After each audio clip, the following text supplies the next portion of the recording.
Hi, everybody, and welcome back. Especially want to welcome those of you who are kids from Riverside or even teens or adults from Riverside. We miss you and hope that you're enjoying the story. Hope to get back together with you real soon. If you're not from Riverside and you're just visiting and listening to the story, I'm glad you're here too. I hope you know that this story is going to be a real good one, and I hope you listen closely because there's some lessons that we can learn as well. If you remember at the in the last chapter, they had left the island of Goldwater, which they renamed Deathwater, and we were on next to chapter 9, the island of the voices. And now the winds, which had so long been from the northwest, began to blow from the west itself. And every morning when the sun rose out of the sea, the curved prow of the Dawn Treader stood up right across the middle of the sun. Some thought that the sun looked larger than it looked from Narnia, but others disagreed. And they sailed and sailed before a gentle yet steady breeze, and saw neither fish, nor gull, nor ship, nor shore. And stores began to get low again, and it crept into their hearts that perhaps they might have come to a sea which went on forever. But when the very last day on which they thought they could risk continuing their eastward voyage dawned, it showed right ahead between them and the sunrise, a low land lying like a cloud. They made harbor in a wide bay about the middle of the afternoon and landed. It was a very different country from any they had yet seen, for when they had crossed the sandy beach they found all silent and empty, as if it were an uninhabited land. But before them there were level lawns in which the grass was as smooth and short as it used to be in the grounds of a great English house where 10 gardeners were kept. The trees, of which there were many, all stood well apart from one another, and there were no broken branches or leaves lying on the ground. Pigeons sometimes cooed, but there was no other noise. Presently they came to a long, straight, sanded path, with not a weed growing on it, and trees on either hand. Far off at the other end of this avenue they now caught sight of a house, a very long and gray and quiet-looking house in this afternoon sun. Almost as soon as they had entered this path, Lucy noticed that she had a little stone in her shoe. In that unknown place, it might have been wiser for her to ask the others to wait while she took it out. But she didn't. She dropped quietly behind and sat down to take off her shoe. Her lace had got into a knot. Before she had undone the knot, the others were a fair distance ahead, and by the time she got the stone out and was putting the shoe on again, she could no longer hear them. But almost at once she heard something else. It was not coming from the direction of the house. What she heard was a thumping. It sounded as if dozens of strong workmen were hitting the ground as hard as they could with great wooden mallets, and it was coming very quickly nearer. She was already sitting with her back to a tree, and as the tree was not one she could climb, there was really nothing to do but to sit dead still and press herself against the tree and hope she wouldn't be seen. Thump, thump, thump. And whatever it was must be very close now, for she could feel the ground shaking. But she could see nothing. She thought the thing or things must be just behind her. But then there came a thump on the path right in front of her. She knew it was on the path not only by the sound, but because she saw the sand scatter as if it had been struck by a heavy blow. But she could see nothing that had struck it. Then all the thumping noises drew together about 20 feet away from her and suddenly ceased. Then came the voice. It was really very dreadful because she could see nobody at all. The whole of that park-like country still looked as quiet and empty as it had looked when they first landed. Nevertheless, only a few feet away from her, a voice spoke. And what it said was, "Mates, now's our chance." Instantly, a whole chorus of other voices replied, hear him, now's our chance," he said. "Well done, Chief, you never said a truer word." "What I say," continued the first voice, "is get down to the shore between them and their boat, and let every mother's son look to his weapons. Catch 'em when they're trying to put to sea." "Hey, that's the way," shouted all the other voices. "You never made a better plan, Chief. Keep it up, Chief, or you couldn't have a better plan than that." Lively then, mates, lively, said the first voice. Off we go. Right, Chief, said the others. Couldn't have a better order. Just what we were going to say ourselves. Off we go. Immediately the thumping began again, very loud at first, but soon fainter and fainter, till it died out in the direction of the sea. Lucy knew there was no time to sit puzzling about what these invisible creatures might be. As soon as the thumping noise had died away, she got up and ran along the path after the others as quickly as her legs would carry her. They must at all costs be warned. While this had been happening, the others had reached the house. It was a low building, only 2 stories high, made of beautiful mellow stone, many windowed and partially covered with ivy. Everything was so still that Eustace said, "I think it's empty," but Caspian silently pointed to the column of smoke which rose from one chimney. They found a wide gateway open and passed through it into a paved courtyard, and it was here that they had their first indication that there was something odd about this island. In the middle of the courtyard stood a pump, and beneath the pump a bucket. There was nothing odd about that, but the pump handle was moving up and down, though there seemed to be no one moving it. "There's some magic at work here," said Caspian. "Machinery," said Eustace. "I do believe we've come to a civilized country at last." At that moment, Lucy, hot and breathless, rushed into the courtyard behind them. In a low voice, she tried to make them understand what she had overheard, and when they had partly understood it, even the bravest of them did not look very happy. "Invisible enemies," muttered Caspian, "and cutting us off from the boat. This is an ugly furrow to plough." "You've no idea what sort of creatures they are, Lou?" asked Edmund. "How can I, Ed, when I couldn't see them?" "Did they sound like humans from their footsteps?" "I didn't hear any noise of feet, only voices and this frightful thudding and thumping like a mallet." "I wonder," said Reepicheep, "do they become visible when you drive a sword into them?" "It looks as if we shall find out," said Caspian. "But let's get out of this gateway. There's one of these gentry at the pump listening to all we say." They came out and went back into the path where the trees might possibly make them less conspicuous.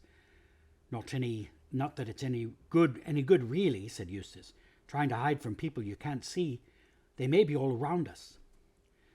"Now, Drinian," said Caspian, "how would it be if we gave up the boat for lost and went down to another part of the bay and signaled the Don Treader to stand in and take us aboard?" "Not depth for her, sire," said Drinian. "We could swim," said Lucy. "Your Majesty's all," said Reepicheep. "Hear me.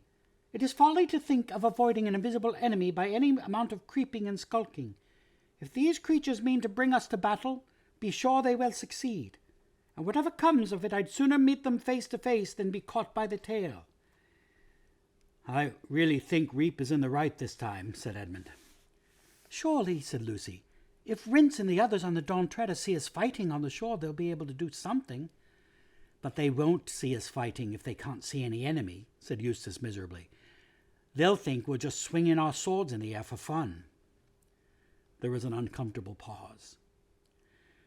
"Well," said Caspian at last, "let's get on with it. We must go and face them.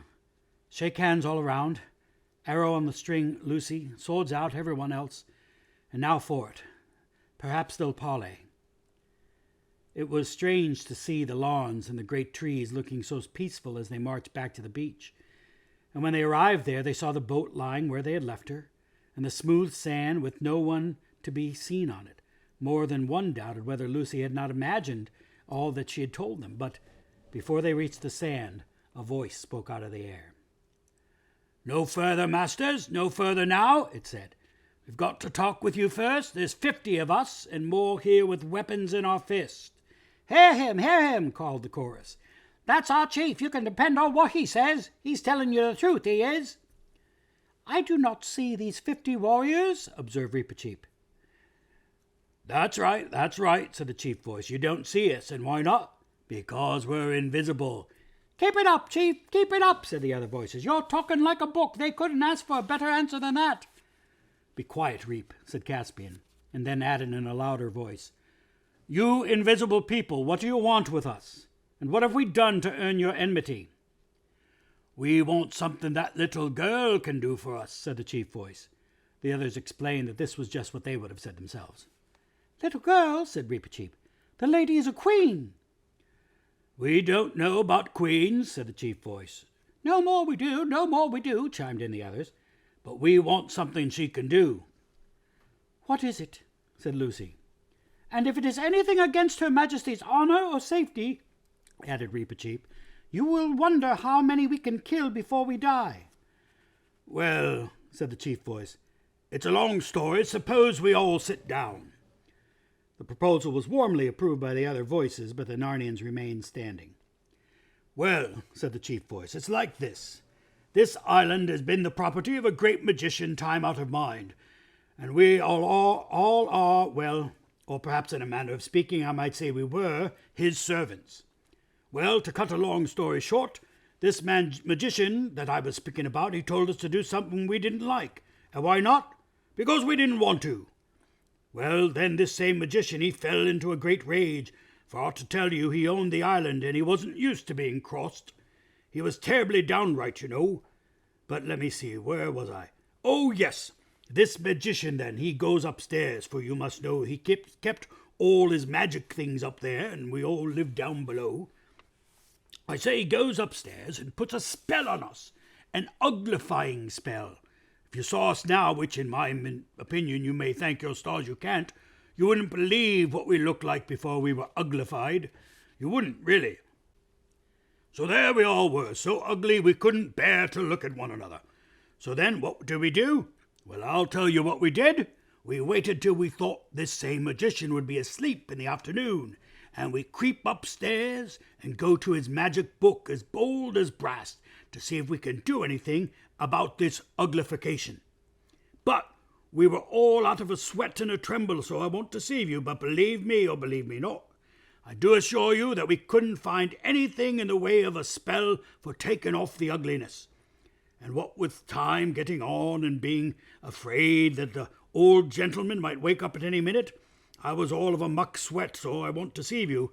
Well, to cut a long story short, whether we did right or whether we did wrong, in the end we see a spell for making people invisible. And we thought we'd rather be invisible than go on being ugly as all that. And why? Because we'd like it better. So my little girl, who's just about your little girl's age, and a sweet child she was before she was uglified, though now, but least said soonest mended. I say my little girl, she says the spell, for it's got to be a little girl or else the magician himself, if you see my meaning, for otherwise it won't work. And why not? Because nothing happens. So my Clipsy says the spell, for I ought to have told you she reads beautifully, and there we all were, as invisible as you could wish to see. And I do assure you it was a relief not to see one another's faces, at first anyway. But the long and short of it is we're mortal tired of being invisible. And there's another thing. We never reckoned on this magician, the one I was telling you about before, going invisible too. But we haven't ever seen him since. So we don't know if he's dead or gone away or whether he's just sitting upstairs being invisible. Perhaps coming down and being invisible there. And believe me, it's no matter of use listening, because he always did go about with his bare feet on, making no more noise than a great big cat. And I'll tell all you gentlemen straight, it's getting more than what our nerves can stand. Such was the chief voice's story, but very much shortened because I've left out all the other voices, what all the other voices said. Actually, he never got out more than 6 or 7 words without being interrupted by their agreements and encouragements, which drove the Narnians nearly out of their minds with impatience. When it was over, there was a very long silence. "But," said Lucy at last, "what's all this got to do with us? I don't understand." "Why, bless me if I haven't gone and left out the whole point," said the chief voice. That you have, roared the order of other voices with great enthusiasm. "No one could have left it out cleaner and better. Keep it up, Chief, keep it up." "Well, I needn't go over the whole story again," began the chief voice. No, certainly not," said Caspian and Edmund. "Well then, to put it in a nutshell," said the chief voice, "we've been waiting ever so long for a nice little girl from foreign parts, like it might be you, missy, that would go upstairs and go to the magic book and find the spell and take off the invisibleness and say it. And we all swore that the first strangers as landed on this island, having a nice little girl with them, I mean, for if they hadn't it'd be another matter, we wouldn't let them go away alive unless they'd done the needful for us. And that's why, gentlemen, if your little girl doesn't come up to scratch, it will be our painful duty to cut all your throats. Merely in the way of business, as you might say, and no offence, I hope." "I don't see your weapons," said Reepicheep. "Are they invisible too?" The words were scarcely out of his mouth before they heard a whizzing sound. The next moment a spear had stuck quivering in one of the trees behind them. "That's a spear, that is," said the chief voice. "That it is, Chief, that it is," said the others. "You couldn't have put it better." "And it came from my hand," said the chief voice. "They get visible when they leave us." "But why do you want me to do this?" asked Lucy. "Why can't one of your own people? Haven't you got any girls?" We dursn't," said all the voices. "We're not going upstairs again." "In other words," said Caspian, "you are asking this lady to face some danger which you daren't ask your own sisters and daughters to face." That's right," said all the voices cheerfully. "You couldn't have said it better. You've had some education, you have. Anyone can see that." "Well, of all the outrageous—" began Edmund, but Lucy interrupted. "Would I have to go upstairs at night, or would it do in the daylight?" "Oh, daylight, to be sure," said the chief voice. "Not at night. No one's asking you to do that. Go upstairs in the dark. Ugh." "All right, then, I'll do it," said Lucy. "No," she said, turning to the others, "don't try to stop me. Can't you see it's no use? There are dozens of them. We can't fight them. And the other way there is a chance." "But a magician," said Caspian. "I know," said Lucy, "but he mayn't be as bad as they make out. Don't you get the idea that these people are not very brave?" "They're certainly not very clever," said Eustace. "Look here, Lou," said Edmund. "We really can't let you do a thing like this. Ask Reep. I'm sure he'll tell you the same." "But it is to save my own life as well as yours," said Lucy. "I don't want to be cut to bits with invisible swords any more than anyone else." "Her Majesty is in the right," said Reepicheep. "If we had any assurance of saving her by battle, our duty would be very plain. It appears to me that we have none, and the service they ask of her is in no way contrary to Her Majesty's honour, but a noble and heroical act. If the Queen Hearts moves her to risk the magician, I will not speak against it." And no one had ever known Reepicheep to be afraid of anything. He could say this without feeling at all awkward. But the boys, who had all been afraid quite often, grew very red. Nonetheless, it was such obvious sense that they had to give in. Loud cheers broke out from the invisible people when their decision was announced, and the chief voice, warmly supported by all the others, invited the Narnians to come to supper and spend the night. Eustace didn't want to accept, but Lucy said, "I'm sure they're not treacherous. They're not like that at all." And the others agreed. And so, accompanied by an enormous noise of thumpings, which became louder as they reached the flagged and echoing courtyard, they all went back to the house. And we'll find out what happens in the house next time when we read chapter 10. Hope you're enjoying the story. God bless you. We'll see you next time. Bye-bye.